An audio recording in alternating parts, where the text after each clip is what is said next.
সুপ্রিয় দর্শক, আমন্ত্রণ জানাচ্ছি দৈনিক ঢাকার ইউটিউব চ্যানেলে।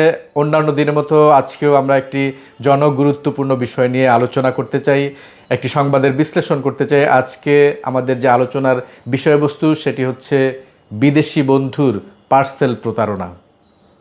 আমরা নানা সময়ে গণমাধ্যমে খবর দেখতে পাই, খবর প্রচারিত হয় কিংবা পত্রিকায় খবর প্রকাশিত হয় যে এই পার্সেল প্রতারণার ফাঁদে পড়ে নিঃস্ব কয়েকটি পরিবার বা কয়েকজন কোটি কোটি টাকা প্রতারকদের হাতে তুলে দিয়ে এখন তারা মানবেতর জীবনযাপন করছেন। আইনের আশ্রয় নিয়েছেন, পরবর্তীতে আইন শৃঙ্খলা রক্ষাকারী বাহিনী সেই একই অভিযান, কয়েকজনকে গ্রেফতার, তাদেরকে আদালতে পাঠানো, আবার কয়েকদিন পর তারা জামিনে বের হয়ে আসেন এবং একই ধরনের প্রতারণায় নিজেদেরকে জড়িয়ে ফেলেন। আমরা যেটি বলছিলাম যে পার্সেল ফ্রড, বিদেশি বন্ধুর পাঠানো পার্সেল আপনার হোয়াটসঅ্যাপে বা আপনার ইমেইলে হঠাৎ একটি মেইল আসতে পারে বা একটি খুদে বার্তা আসতে পারে। একজন US navy officer, lady officer, বেশ খুব সুন্দর চেহারা তার, তিনি একটি ইমেইল পাঠিয়েছেন আপনাকে অথবা হোয়াটসঅ্যাপে একটি মেসেজ পাঠিয়েছেন। সেখানে তিনি বলছেন যে তিনি ইউএস নেভিতে গত 30 বছর কিংবা 35 বছর ধরে কাজ করছেন। তার আসলে স্বামী সন্তান কেউ নেই, প্রচুর টাকা তিনি ইনকাম করেছেন। রিটায়ারমেন্টের পরে তার অনেক অঢেল সম্পত্তির তিনি মালিক হয়েছেন। এই টাকা তিনি গরিব কোনো দেশের মানুষের সহায়তায় তিনি বিলি করতে চান কিংবা কোনো গরিব দেশের বন্ধুকে তিনি দান করতে চান, যিনি এই টাকা দিয়ে নিজের ভাগ্য, পাশাপাশি তার পরিবার কিংবা তিনি চাইলে অন্যান্যকেও সহায়তা করতে পারেন। এই মেসেজ পাওয়ার পরে যারা এই বিষয়টি সম্পর্কে জানেন তারা সাথে সাথেই হয়তো এই নম্বরটি ব্লক করে দেন বা তাকে ইগনোর করতে শুরু করেন। আর যারা বিষয়টি জানেন না তারা হয়তো আকাশের চাঁদ হাতে পাওয়ার মতো একটি অবস্থা তাদের মধ্যে তৈরি হয়, ব্যাপক কৌতূহল তাদের মধ্যে শুরু হয়। তারা চিন্তা করতে থাকেন কিভাবে এই ইউএস নেভি অফিসার বা তার সঙ্গে যোগাযোগ করা যায়, তার কাছ থেকে তার যে অনুদান, তিনি যে টাকাটি ডোনেট করতে চান, তিনি তাকে দিতে চান, সেটি কিভাবে নিয়ে আসা যায়। তার মানে হচ্ছে এই প্রতারণার প্রথম ধাপ শুরু হয় এইভাবে, অর্থাৎ ফাঁদে যে পা দেওয়ার প্রথম সিঁড়িটাই হচ্ছে অর্থাৎ এই নিজেকে বুঝানো যে নিশ্চয়ই তিনি অথেন্টিক কেউ এবং এই টাকাটি তাকে দিবেন। প্রতারণার দ্বিতীয় ধাপ শুরু হয়, তাদের সঙ্গে মেইল চালাচালি শুরু হয়, কিভাবে এই পার্সেলটি পাঠানো যেতে পারে। তারা চিন্তাভাবনা করতে থাকেন। হঠাৎ আরেকটি মেইল আসে সপ্তাহখানেক বা 15 দিন পরে যে একটি পার্সেল তার ঠিকানায় পাঠানো হয়েছে, যে কোনো সময় কাস্টমস কর্তৃপক্ষ তাকে ফোন দিবেন এবং ফোন দেওয়ার পরে তিনি যেন দয়া করে এই পার্সেলটি রিসিভ করেন। তার ঠিক কয়েকদিন পরে একজন কাস্টমস কর্মকর্তা পরিচয়ে বিমানবন্দর থেকে ফোন দেওয়া হয় এই ব্যক্তিকে, কারণ এরই মধ্যে কিন্তু তার নম্বর চালাচালি হয়ে গেছে। আরও বিকল্প যদি তার নাম্বার থেকে একাধিক ফোন নম্বর, সেটিও তিনি নিয়ে নিয়েছেন সেই প্রতারক। ফোন দিয়ে বলা হয় যে আপনার নামে একটি পার্সেল এসেছে, এই পার্সেলটি এত টাকা ফি পরিশোধ করে আপনি নিয়ে যান। তো ফি বাবদ হয়তো সেই পার্সেলটি 10,000 টাকা বা 5,000 টাকা বা 20,000 টাকা সর্বোচ্চ। এরই মধ্যে বিদেশি বন্ধু তাকে জানান যে কাস্টমস কোনো কর্তৃপক্ষ তাকে ফোন দিয়েছে কিনা, তাকে এই পার্সেলটি নেয়ার জন্য বলা হয়েছে কিনা। বলা হয় যে হ্যাঁ, পার্সেল এসেছে, একজন কাস্টমস কর্মকর্তা তাকে ফোনও দিয়েছেন, কিন্তু 10,000 টাকা বা 20,000 টাকা দিতে হবে। তিনি বলেন যে নির্ভয়ে তুমি 10,000 বা 20,000 টাকা দিয়ে দাও, কারণ এই পার্সেলের মধ্যে যে জিনিসটি রয়েছে সেটি অতি মূল্যবান, তার দাম অনেক বেশি, তুমি অবাক হবে। বিদেশি বন্ধু বা ইউএস যে নেভি অফিসার তিনি জানান এরকমই।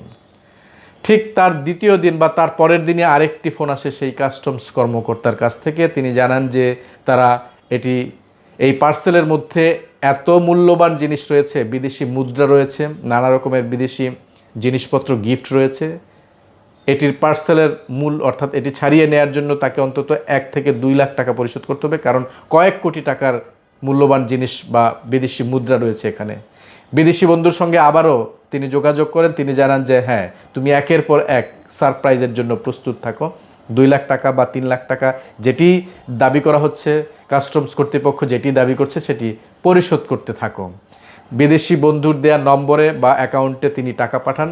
পরবর্তীতে আবারও ফোন আসে কাস্টমস কর্তৃপক্ষের। এবার বলা হয় যে তারা সেটি দেখেছেন যে এর মধ্যে প্রচুর বিদেশি মূল্যবান দ্রব্য, তারপরে স্বর্ণালঙ্কার, বিদেশি ডলার, কয়েকটি দেশের ডলার সহ যে জিনিস রয়েছে তার মূল্য কয়েক কোটি টাকা। সুতরাং এটি এরই মধ্যে বাংলাদেশের যে আইন শৃঙ্খলা রক্ষাকারী বাহিনী রয়েছেন বা সাংবাদিক যারা রয়েছেন তারা বিষয়টি টের পেয়েছেন। সুতরাং তাদেরকে ম্যানেজ করার জন্য যদি এটি ছাড়িয়ে নিতে হয় সেক্ষেত্রে হয়তো 10 লাখ টাকা বা 15 লাখ টাকা পরিশোধ করতে হবে। যেহেতু ওই বিদেশি বন্ধু বাংলাদেশে থাকা যে বন্ধুর জন্য এই পার্সেলটি পাঠিয়েছেন তিনি এতটাই কনভিন্সড, এবার ধার করে ঋণ করে 10 লাখ টাকা জোগাড় করে তার ঠিকানায় পাঠানো হয়। এর পরবর্তীতে তিনি অপেক্ষায় থাকেন কখন সেই পার্সেলটি তিনি গ্রহণ করবেন।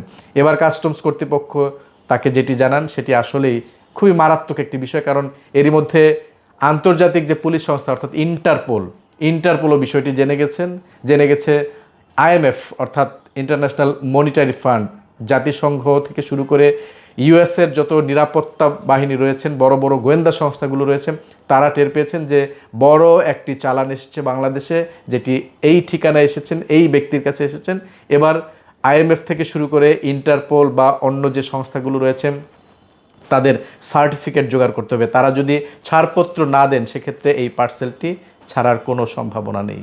এভাবেই এই প্রতারক চক্র তাদের কাছ থেকে এই দেশে থাকা বন্ধু অর্থাৎ বাংলাদেশে যার কাছে তিনি পার্সেলটি পাঠিয়েছেন তার কাছ থেকে লাখ লাখ টাকা হাতিয়ে নিতে থাকেন। এরকম ঘটনা ঘটেছে এক ভুক্তভোগী মহিলা যিনি বাংলাদেশে থাকেন, তার নামে এরকম একটি পার্সেল এসেছিল। তিনি 55 লাখ টাকা দিয়েছিলেন প্রতারককে, কিন্তু পরবর্তীতে যখন টাকা নেওয়া শেষ হয় আর টাকা দিতে রাজি না হয় তার সঙ্গে যোগাযোগ বন্ধ করে দেওয়া হয়। পরবর্তীতে আইন শৃঙ্খলা রক্ষাকারী বাহিনীর দ্বারস্থ হন তিনি। আইন শৃঙ্খলা রক্ষাকারী বাহিনী অনেক চেষ্টার পর সেই প্রতারক চক্রটিকে গ্রেফতার করতে সক্ষম হয়। পরবর্তীতে বেরিয়ে আসে কিভাবে কারা এই প্রতারণার সঙ্গে জড়িত। একটি, দুইটি বা তিনটি ঘটনা নয়, এরকম অসংখ্য ঘটনা ঘটেছে। অসংখ্য মানুষকে যারা এর সঙ্গে জড়িত তাদেরকে গ্রেফতার করা হচ্ছে। গ্রেফতার করার পর যেটি জানা যায়, বাংলাদেশে বসবাস করি কিছু আফ্রিকান নাগরিক যারা এদেশে সেই 80-এর দশকে, 90-এর দশকে বা 2000 সালে বা তারপরে ফুটবল খেলার নাম করে বাংলাদেশে এসেছিলেন, তারা এই প্রতারণা শুরু করেছিলেন শুরুর দিকে। পরবর্তীতে তাদের এই ডালপালা বিস্তার লাভ করতে শুরু করে এবং একটা সময়ে তারা বাংলাদেশি যারা বন্ধুবান্ধব রয়েছেন বাংলাদেশিদের সঙ্গে সম্পর্ক করে বিভিন্ন ব্যাংক হিসাব থেকে শুরু করে এনআইডি জোগাড় করেন, তাদের মাধ্যমে এই লেনদেনগুলো করে থাকেন। পরবর্তীতে টাকাগুলো বিদেশে তারা নিয়ে যান বা পাচার করেন। এই আফ্রিকান কমিউনিটি যারা রয়েছেন তারাই, বাংলাদেশে বসবাস করি, তারাই কিন্তু এর সঙ্গে জড়িত এবং আইন শৃঙ্খলা রক্ষাকারী বাহিনী অনেককে গ্রেফতার করেছে। যদিও তাদের পাসপোর্ট পাওয়া যায় না, তাদেরকে কিন্তু গ্রেফতার করে পরবর্তীতে আইনের সাব্যস্ত করার পরেও তারা কোনো না কোনোভাবে জামিন পেয়ে যাচ্ছেন। যেহেতু তাদের কী উদ্দেশ্যে তারা এসেছিলেন, তারা বাংলাদেশে আসার পরে যেটি আইন শৃঙ্খলা রক্ষাকারী বাহিনী বলছে তাদের পাসপোর্টটি তারা ছিঁড়ে ফেলেন বা হারিয়ে গেছে, এই মর্মে পুলিশকে জানান এবং তাদেরকে গ্রেফতার করাও কিন্তু বাংলাদেশের আইন শৃঙ্খলা রক্ষাকারী বাহিনীর পক্ষে খুবই কষ্টসাধ্য কাজ। যদিও এই ধরনের অভিযোগ পেলে কিংবা মামলা হলে তাদেরকে আইনের আওতায় নিয়ে আসা হয়। তো এই ধরনের যারা পার্সেল ফ্রডের শিকার হয়েছেন, যারা ভুক্তভোগী হয়েছেন, তারা নিজের জবানিতেই বলেছেন কিভাবে তারা এই টাকাগুলো জোগাড় করেছেন। বন্ধু বান্ধব, আত্মীয় স্বজন, পাড়া প্রতিবেশী ঋণ করে তারা নিঃস্ব হয়েছেন। তাই এই ধরনের ফাঁদে পা দেওয়া যাবে না। কোনো মেসেজ আসলে, খুদে বার্তা আসলে হোয়াটসঅ্যাপে কিংবা কোনো ইমেইল আসলে সাথে সাথে এগুলোকে ইগনোর করতে হবে। সুপ্রিয় দর্শক, এই ধরনের আরও জনগুরুত্বপূর্ণ বিষয় নিয়ে আমরা নিয়মিত হাজির হব আপনাদের সামনে। ভালো থাকুন, সুস্থ থাকুন, সঙ্গেই থাকুন দৈনিক ঢাকার ইউটিউব চ্যানেলে।